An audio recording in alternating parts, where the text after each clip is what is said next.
welcome back to The Art of Conversation, a radio show dedicated to a college course dedicated to the art of conversation. This program is brought to you by the Eileen G. Jones Honors College and the Department of Communication Studies, Media, and Journalism at Commonwealth University in Bloomsburg. I'm your host, Eric C. Miller, Professor of Communication Studies. Each semester, I teach a class, available in your course catalog as Honors 211, The Art of Conversation, that focuses on the ancient art of dialectic, that is, the collaborative process by which knowledgeable peers pursue the truth through focused question and answer. After a few weeks of wading through the theory on these matters, our students spend about 10 weeks in practice, holding twice weekly 75-minute deep dives into topics and questions of their choosing. Our theme this semester is the state of the earth and the good life upon it, granting students considerable leeway in the choice of their content. Every week, twice a week, we're talking about how to live better lives on this planet. My guests today are Jadyn and Rosalina, a pair of student moderators who this week asked our class to consider how technology use in the classroom may be impacting students. That is our subject matter for today. Jadyn and Rosalina, welcome to the program. Hi, thanks. you.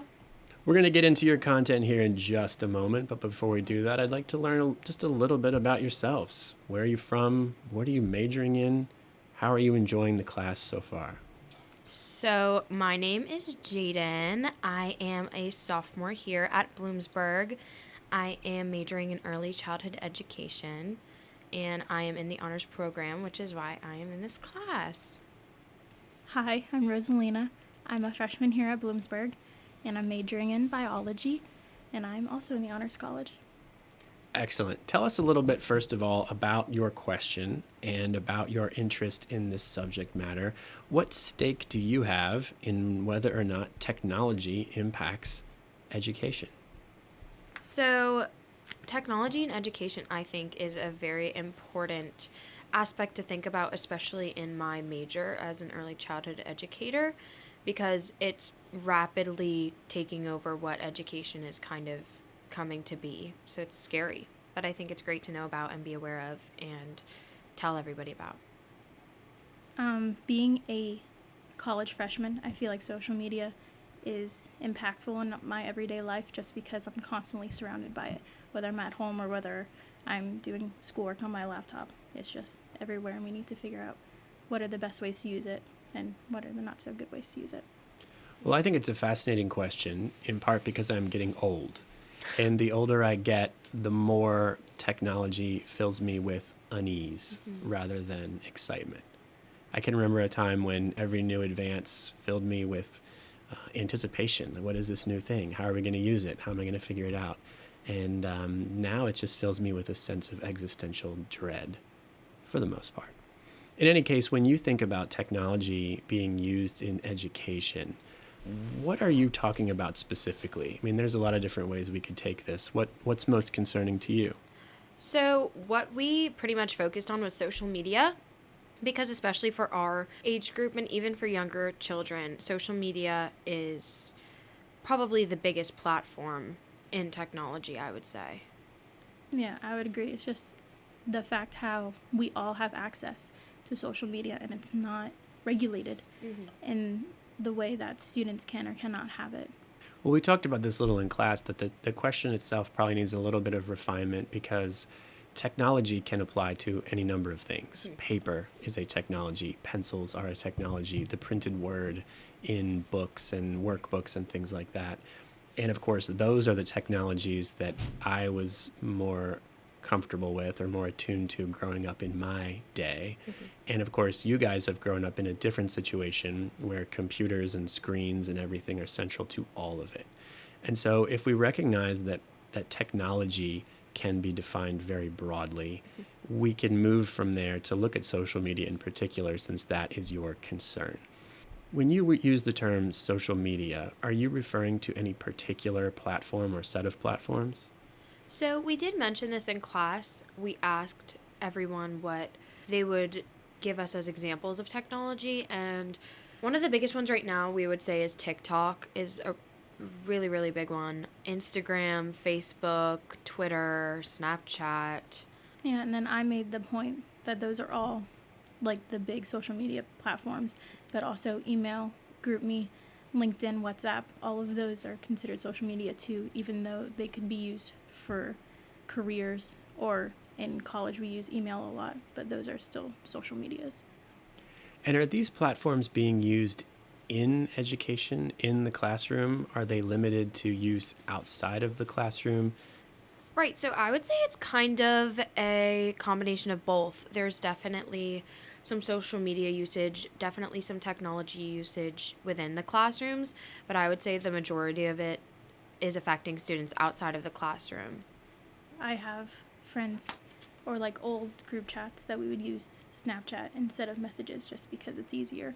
And like that's for education wise, like maybe it's for a group project or something, but it's definitely affecting students outside because you could just sit on it for hours just doom scrolling. Can you speak to that a little bit? Because I know people are probably familiar with the term doom scrolling, but when you use it, what do you have in mind?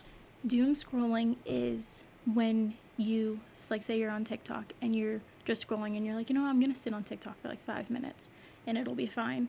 And then the next thing you know, you look at the clock and it's been 30 minutes because you just sat there scrolling and you don't realize the time because it just passes. One of the students actually in class mentioned that TikTok takes away the time off of your screen once you open the app. It's making that distraction and doom scrolling even worse because they're taking away the time. So you can just sit there and scroll and it feels like 5 minutes when it's in reality a half. Well, it's the same reason, I guess, they don't have clocks in casinos, because they don't want you to notice that time is passing. They want you to just settle in, get comfortable, and stay for the duration. In the past, when I've heard the term doom scrolling, I've associated it with looking at scary or depressing news headlines and if you cycle through a Facebook feed where it's just nonstop people sharing these things that are headlines that are carefully crafted to make them feel scared and angry and embittered, and you do enough of that, you are left with this just sense of overwhelming despair. But what you're describing sounds like it fits just any scrolling. You scroll and scroll and scroll until you eventually reach your own doom. Is that right? Yeah, that's how I would describe it. Like doom scrolling isn't necessarily like despair or sadness, just like you're just sitting there and then after you're done with it, then you feel As sad. though you've reached your doom. Just because then you feel like bad for yourself in a sense that you sat there for so long just doing nothing. Right, as if you've wasted your time. Yeah. It makes you feel guilty almost. It is part of this larger attention economy now, where you have all these companies that have found ways to monetize people's time and attention. And so the more time they spend just staring blankly at the screen, the more these companies stand to benefit, and the more they can target you for advertising and products. My daughter spent an hour yesterday shopping for accessories for a Stanley. Accessories. Yeah. Stuff that you can add on to a cup, which I'm just so thankful that this stuff wasn't around when I was young, because it feels like, your time is precious and fleeting as it is. And these companies have found ways to take it from you. It's like the junk food equivalent of time expenditure. But in any case, some might say this is a separate question from education, unless we can say that students, young people, kids, devoting hours and hours and hours to scrolling or to looking at stuff on the internet is impacting the quality of their learning in some way. Yeah, I would suggest that students at home who are doom scrolling are probably better off doing work that they have. Like every time I know I've doom scrolled or had a friend who's doom scrolled, like we've had work that needs to be done, but we're just choosing to do other things because it's more fun or it's easier. We just don't want to do the actual work that we have to do and sit down and force ourselves to do it. Absolutely. I think technology in general is just a huge distraction, especially when it does come to doing educational work or anything like that. And aside from that, being addicted to this social media technology could cause some mental issues within students as well. And aside from that, we also mentioned that the more time that students do spend on social media, they on average have lower grades compared to students who don't spend so much time on social media. And so there is an established correlation between social media usage and academic performance. Yeah, so students who spend more time online on average have lower grades, in exception to social groups that include their academic peers that can help students to actually do better.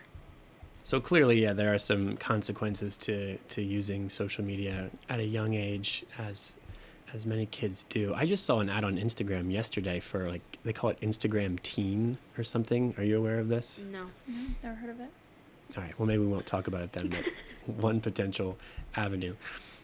Obviously, there are some drawbacks to this. Why do people love social media? What are the benefits of its usage? Because it must give people something, or they wouldn't devote so much of their time and energy to it.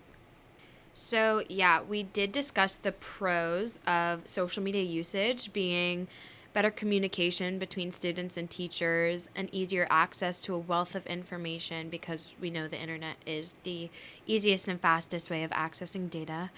Classroom enhancement because we can increase student engagement, communication, critical thinking skills, things like that. Self-learning is made a lot easier because students can tailor an individual digital experience to adapt to themselves. Marketing projects for work through portfolios or other platforms, which in turn leads to development of professional careers.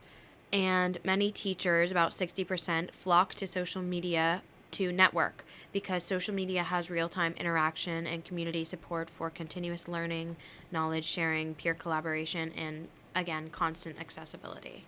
And those are all future or like a few minute later like benefits. But also every time you look at your phone or like your device, it gives off like a spark of dopamine, which is considered the happy drug. So it gives the same effect as any other drug in the world, which is why it's so addictive, because you get a feeling of happiness, of joy every time you're on your electronic device. And that's why people keep going back to that rather than doing the work that needs to be done. I've been hearing so much about dopamine lately. Is this just like late breaking news that people are learning about now? I never heard about dopamine in my whole life until just a few years ago. And it's always in reference to this sort of thing. This is the mechanism that they have to get you hooked and keep you coming back. I feel like it was always considered as serotonin. Like anything you do that makes you happy, it releases serotonin.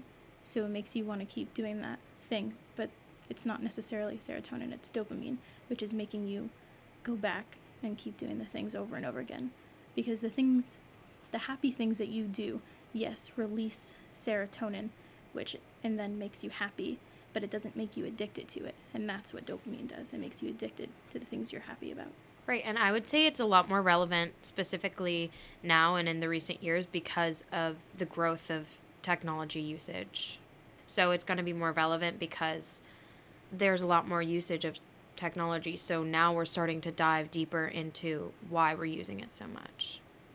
Do you think that if everybody knows about dopamine, which we seem to be approaching universal dopamine awareness, will that make it more likely that people are able to use these platforms in greater moderation? I wouldn't say so. I mean, just because they know about something isn't going to change that chemical reaction in their brain. It just makes me think about cigarettes, for example, because they have pretty clear benefits for people who smoke them. It makes them feel better. But at the same time, they have to be aware that it's also damaging their health in other ways. And so it seems like if people understand, well, I can't stop scrolling on social media because it's giving me these little like dopamine hits that are pleasurable to me in some way, while also sucking up all of my time and occupying my attention and distracting me from things that might be more beneficial to me. It seems like that knowledge might be put to good use if people are willing to. Yeah, I would say could be put to good use because in the same sense about cigarettes, yeah, a lot of cigarette users obviously know it's not good for them, but they are addicted, so it's hard for them to quit. So the same goes for social media. Do you happen to know, Can we tell? This is a point I raise a lot when I hear this in student presentations, and I have heard a ton of presentations on this in the last couple of years, that social media is addictive and that it's a problem because young people in particular are vulnerable to it. But then I wonder if we're using that term correctly. When we talk about social media being addictive, are we using it in the clinical sense or in just the common usage sense? And by that I mean, is social media addiction recognized by medical professionals as an addiction? Or are we just using that term the way we say, like, oh, I'm addicted to watching the Phillies, or like, I'm addicted to donuts, or something like that? I think it's definitely seen by medical professionals.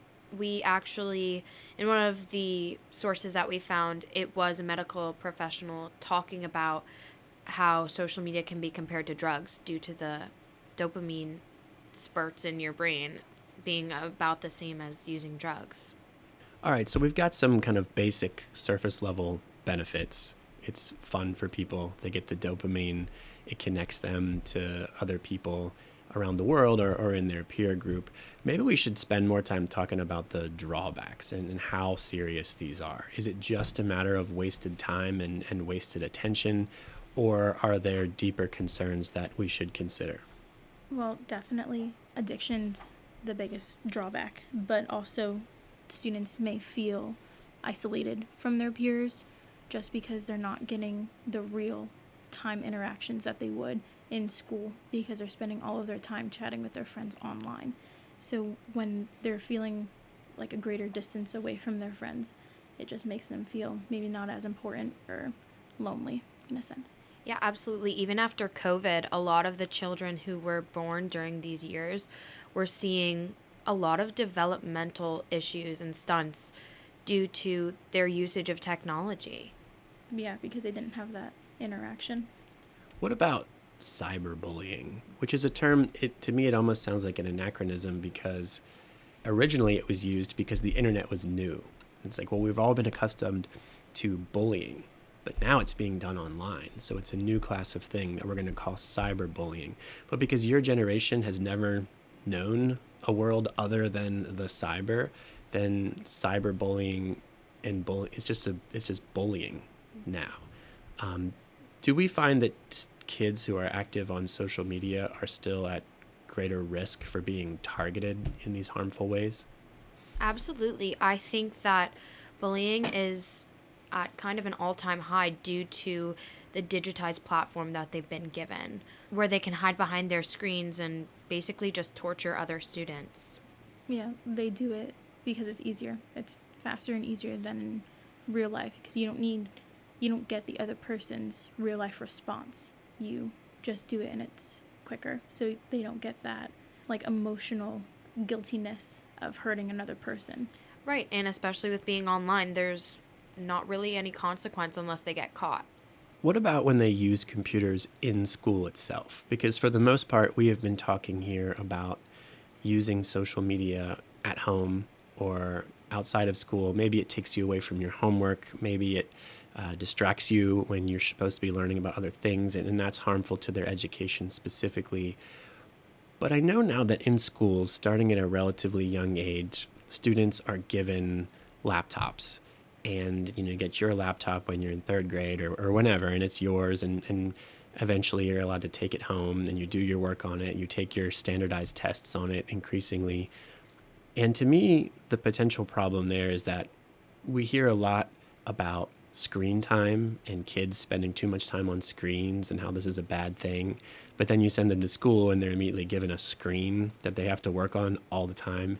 And I'm wondering if that's a problem, or if what you're doing on the screen is substantially different enough that they're apples and oranges. I mean, what do you think?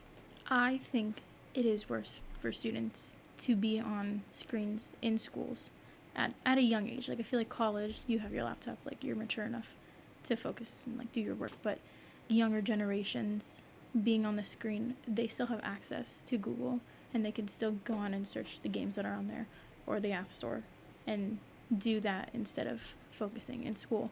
because they could just say, oh, I'm doing work, and the teacher will never know because it's on a screen, not on paper. Right, so it's not something that has to be a bad thing. I think that it could be a good thing, but in regulation. So like you mentioned, as students get older, they have more self-control and they have the ability to limit their screen time, control what they're watching, understand that it's affecting them. But in children so young, I don't think that it's good at all to give them device in the classroom. Do you have a sense of what would be an appropriate age for students to have a computer or to be active on social media? So something else that we talked about was the usage of technology after COVID. And a lot of us were mentioning that we didn't have technology when we were younger. From elementary, even in middle school, we didn't have any of this technology that students are getting today.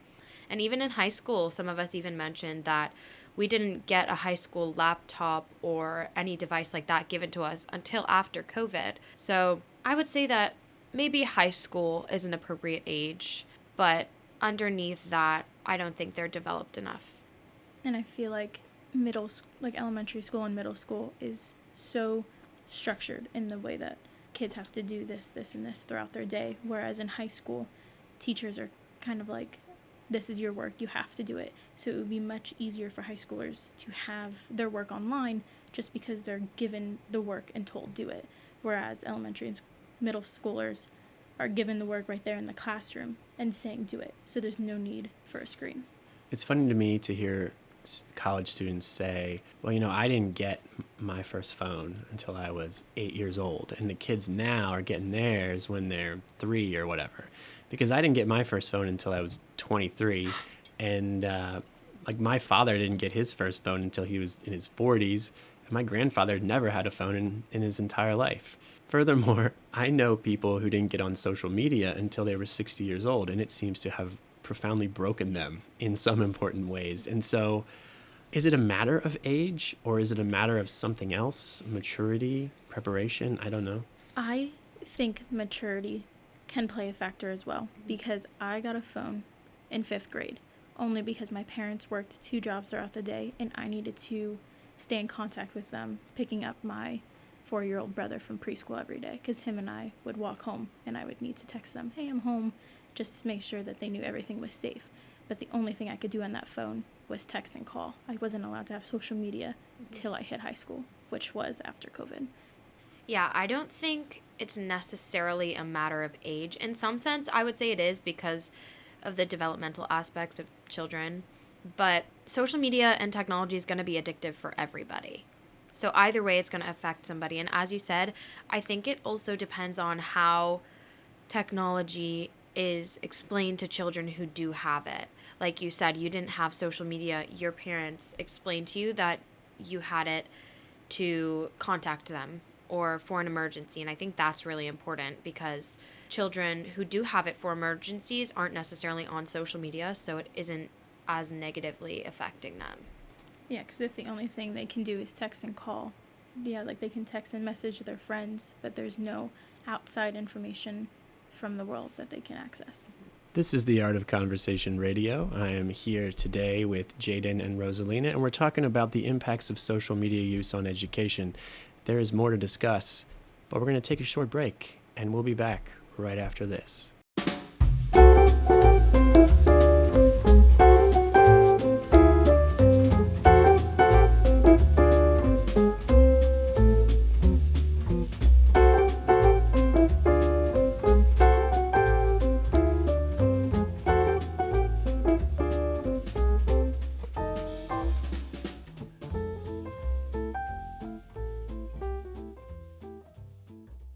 And we're back with the Art of Conversation. If you are just joining us, I am your host, Eric C. Miller, and I am here today with Jadyn and Rosalina, and we are talking about the impact of technology use, specifically social media, on education and student learning. So for many of us, when we think about technology and education, I think we are visited by memories of the COVID-19 crisis, lockdowns, online schooling. And so it seems worth taking stock of that whole thing. If we look at how education has changed in the wake of COVID, how much more of it has ended up online, or how our online spaces for education have shifted since then, where does that leave us? Are we better off now, worse off now? How does that factor into this discussion today? I feel like when we did online learning during COVID, it gave us an over dependence on it, just because we were so used to learning and figuring out information through social media. It's just easier for us now because we know how to do it. Yeah, I think we've always kind of had an overdependence on technology in general, but because of the incredible usage of technology during the COVID years and our online education, it majorly kind of changed the game and our relationship with it. And as you mentioned, we used it so much that we kind of are on a path that we don't know how to learn without using technology. What's wild to me to think about is that prior to 2020, we didn't use Zoom ever. Mm-hmm. I didn't even know what Zoom was until March of 2020. And in one sense, I'm very thankful for it, because if we hadn't had it during those lockdown weeks or months or whatever it ended up being, I don't know what we would have done. This place might have just completely gone dark. But because Zoom was there and because we were able to implement it so quickly, I was able to finish my semester with my classes at the time. It wasn't the same thing as being in person, but it was maybe the next best thing. And it got us through. But along the way, it also changed a lot about higher education and about its online components, such that now we offer a bunch of online classes where we didn't before. And since the universities have merged, we now offer a lot of classes that are issued in multimodal formats or hybrid formats. And that simply wasn't really done around here before. In some ways, I think it's better now as a result. But I'm also left with some skepticism of this ongoing shift. I know in my classes more and more, if something can be taken offline, like a quiz, for example, I take it offline and we do it with paper and pencil like the good old days. In part because to me that's more reliable. I know, because I'm in the room watching people take that test, that it's on the up and up, you know. I wonder how you guys feel about this. I mean, this shift to online education has been more central to your life and your educational experience. How do you feel about it? Is it better, worse? So, like you mentioned, there's good things and bad things. And as we're mentioning kind of throughout this whole conversation, there are, of course, benefits, but there are also some consequences. And I would say when I started online learning for COVID, I hated it. And it makes it a lot harder for students. It makes it harder for students to feel motivated. I mean, I know personally myself and a lot of my friends, we didn't want to do school. We would just lay in bed and do school. And another big problem was that students weren't actually paying attention to their learning. So I would say that it majorly stunted our educational careers. But on the other side, now I take one online class and I take the rest of my classes in person. And it makes it a lot easier as well, because I'm able to learn and I'm able to collaborate with other people online. And it takes a lot of time out in a good way. When you mention collaborating with other people online, what do you have in mind? What does that online collaboration look like? Right. So both in online classes and even in person, there are a lot of different applications and platforms that we can use to help one another. So something like Google Documents or PowerPoint or shared Word documents, Quizlets, things like that. They are helping us to grow in the classroom rather than taking away. Although some people can use them negatively. I guess it just depends on how the students are using these applications. One of the ironies or paradoxes of online education and online sociality in general is that we are able to talk about social media and online education as connective in that they allow people to connect with each other across distance. But at the same time, people who use these things often complain of feeling isolated and alone. So, how do you think about that? How is it possible that these online tools and social media are simultaneously able to connect us to others while at the same time leaving us in what some people have described as an epidemic of loneliness? As we've stated before, you're not getting that life, like real in time interaction with other people. So I would consider collaborating with people online would take away from your interactions and make you feel more lonely because you're not there with them. You don't know what their reactions are maybe to your work that you put out there. Like talking about like shared Word documents. You may put down a piece of information and somebody could like really hate it, but you'll never know because you're not there in person. So it'll lead you to overthink or maybe look down on yourself because you don't know. I think it depends again on how you use the platforms that you're provided with. So I would say the problems with isolation are an effect of overusage. So again, if you were regulating your usage of this technology and these social platforms, you wouldn't find yourself feeling so isolated. And something that we mentioned was the mental health of students using these platforms how how it's very comparative. So a lot of the isolation and feeling of stress and depression come from students comparing their lives to others through these social platforms. Another thing that you had brought up in the course of that discussion was that people who use these platforms end up experiencing a certain amount of stress. And I'm wondering if those two things are related.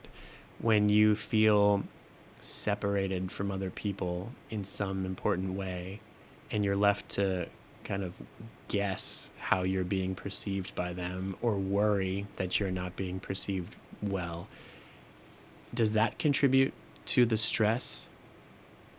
I would say definitely. I mean, technology and social platforms taken away, I think everybody, or at least a majority of people, care about how they look to others. So when you insert these platforms that are basically other people lying about their lives and only showing the best things that happen, it's going to make someone feel badly about themselves. And if they can't share those same best moments, then they are going to be stressed about how they're perceived. So, whatever artificiality or isolation accompanies connecting to people in an online space, we end up eventually at a discussion of artificial intelligence and the role that it now plays in education. I think if we're going to talk about the impacts of technology on education at this historical moment, AI has to feature in that discussion. So, what are your thoughts on artificial intelligence and the role that it now plays in education? I think it could be used both positively and negatively. Positively in the way that I know people will go to Chat GPT and ask it to give them questions that they can answer so they could study for a test because they don't know questions to make up on their own. But negatively in the way that some students use it to write their responses that they may have just because it's easier and they don't want to do the work for it. Artificial intelligence is something that's scary, even to me as a student who have seen others use it and understand it, but I think it's definitely scary, and I think that it's taking on a larger role than it needs to be. Of course, like you mentioned, there are definitely some benefits. Even teachers in the classroom can use technology or especially AI, for a plethora of opportunities if they need help with lesson plans or anything like that. But I think, again, it's a problem of overusage. And since AI has been introduced specifically to students, they're seeing it as too much of a helping hand. So I would say that they over rely on it. So they can go to AI to ask them all of their homework questions or ask them to write a paper or anything like that. And I think that that's the big problem with AI, is that we don't know where it's going and how much information it can give to students in the future. This is the area that makes me feel the most like an old man and a Luddite, because I hear people say, as you have, that it has both positive and negative applications, and I mostly think it's just bad. And I'm open to the possibility that it's going to be good and it's going to be helpful, and that these companies are right to be pushing it so relentlessly. But so far, it just makes me feel anxious. And it is the primary reason why I am moving my courses offline to the greatest extent possible, because I think that ChatGPT throws the integrity of the entire higher ed project into question. I had a student the other day give a presentation on this, in which he pointed out that because increasingly now teachers and maybe professors are using AI to make exams, you have this weird situation where a faculty member makes a test and then posts it online using AI, and then the student accesses the test and has AI basically give them all the answers. And so it's this weird cycle in which AI does all the work for everybody, and neither faculty member nor student are involved in the process really at all, which raises, I think, a fundamental question about what it is exactly that we are doing here with any of this. I would love to turn back the clock on AI and get rid of it to a very considerable extent. Except, and I will note this, since I have arrived in my 40s and I'm realizing I no longer have an infinity of years in front of me, I've been trying to go back and master, or at least get better at some of the skill sets that I started as a teenager and didn't pursue. So for example, I'm taking piano lessons as like an adult. But also I'm enrolled in French 1 because I'm trying to learn how to speak French. And I've also been working on Spanish. I've been working at that for years. And ChatGPT is like an awesome resource for that. I don't know if you've ever experienced this, but I have it on my phone. You have to have like the voice version, but that thing speaks every language. And so if you want to get just conversational practice with a language that you're studying, you can sit there and talk to ChatGPT all day. And it will ask you questions and follow-ups, and it will give you suggestions on your pronunciation. And for language learning, I think it's just the most incredible tool. And if that's all it was good for, I would have nothing but good to say about it. It's just that I can no longer offer tests online because it has compromised them, and I have to rigorously check every single written submission. It's really starting to affect me because I have to scrutinize everything, and it's turning me into a very suspicious person because I think everybody's using it all the time, and I'm putting it through these checkers, and it's made that aspect of my job a lot more difficult. Now, that said, I know one potential benefit for technological use in the classroom, maybe AI, but I think more so just other forms of technology, is that it can make education more accessible to students with certain disabilities. Can you elaborate on that potential? So I have a younger brother. He's in 6th grade, and he has a 504 plan, which essentially means that he needs help with certain activities in his school. The one activity he needs help with the most is writing. He cannot hold a pencil correctly, so he is allowed to type all of his essays or writings that he has online, and the teacher will then print it out. So I think it could work with that, just because if a student doesn't have fine motor function in their hands, they can do talk to text, where they speak to their device and it'll type everything out that they're saying because it's easier for them. Right. So when we're talking about the benefits and consequences of technology, I would say that assistive technology for students with disabilities is, phenomenal. It can completely change the educational career of an individual. And so I would say that that is one of the benefits that keeps technology around in the classroom. So, like so many things in life, it would appear that technology in the classroom, up to and including things like social media platforms and AI, is a double-edged sword. It's got benefits, it's got drawbacks. But having thought about this a little bit and having guided our class through a conversation on this, where do you see things headed in the years to come? Am I right to be filled only with angst and worry? Or should I be hopeful that these technologies are going to make our classrooms better and more productive? As a future educator, I also feel extremely frightened by technology and especially AI within an educational aspect because, like you mentioned, AI has wonderful benefits outside of educational aspects. But in the classroom, I think that it's terrifying, of course. But there are obviously some useful opportunities for technology. But I would say, even as a student, it's definitely something scary. But as long as we can track the usage of it and try and regulate it as much as we can, that it would be okay. I agree that it's very scary. And because, like you said, it's unpredictable. We don't know where it's heading. And that's the problem. If we knew what the next 10 years looked like and how technology will impact our lives and the world around us, I feel like it would be different because we could see what's happening, but we can't. We don't have that ability.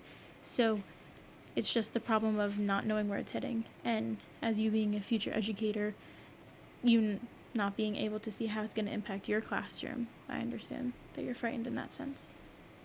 How would you feel, though, if, you as a continuing college student or you on your way to a classroom of your own, if we all just decided as a culture, you know what, we gave this thing a try and it was okay for a while, but the drawbacks are more significant than the benefits. And so we're just going to take this thing back to basics. We're going pencils, paper, calculators, but not the graphing kind. How would you feel if, having enjoyed this technological sort of learning space, you were suddenly thrust back to basics, to the more primitive aspects that I knew growing up and going to college? I honestly think that would be incredible. I mean, with the developmental stunts that we've seen in children, specifically with technology, I think going back to basics and going back to kind of what you said, like what you grew up with and what we grew up with in our early years, I think that would just be great for the future. And seeing what these children who are so negatively impacted by technology, kind of seeing what they can become without it. I definitely agree that we should go back to basics, but I also feel like it's not something that can be done overnight.